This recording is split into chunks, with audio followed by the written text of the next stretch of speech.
तर राज्य उत्पादन शुल्क विभागाला तपासणीत आक्षेपार्ह आढळलं नाही। बिंद्री सहकारी साखर कारखान्याचे चेअरमन के.पी. पाटलांनी ही प्रतिक्रिया दिलेली आहे। खासदारांचं स्वागत करणं हा गुन्हा नाही असं देखील के.पी. पाटील यांनी म्हटलंय। तर प्रकाश आंबेडकर बिंद्री कारखान्याच्या वाटेत अडथळे आणतायत असा आरोप देखील प्रकाश आंबेडकरांवरती यावेळेला के.पी. पाटील यांनी केला की बिंद्रीला परवा दिवशीच राज्य उत्पादन शुल्कांना अचानक भेट दिली आणि मला आनंद आणि अभिमान आहे की त्या तपासणीमध्ये फारसं काही आक्षेपार्ह त्याला सापडलं नाही। किरकोळ काही त्रुटी उणिवा किरकोळ स्वरूपाच्या। खरं म्हणजे आम्ही युतीच्या उमेदवारांचा प्रचार केला। दुर्दैवानं जनतेनं ते ऐकलं नाही।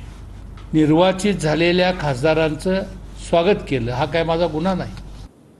आत्ताचे सध्याचे आमचे जे आमदार आहेत सातत्यानं बिंद्री सहकारी साखर कारखान्याच्या वाटचालीमध्ये कशा पद्धतीनं अडथळा आणता येतील तीच भूमिका त्यांनी सातत्यानं घेतली।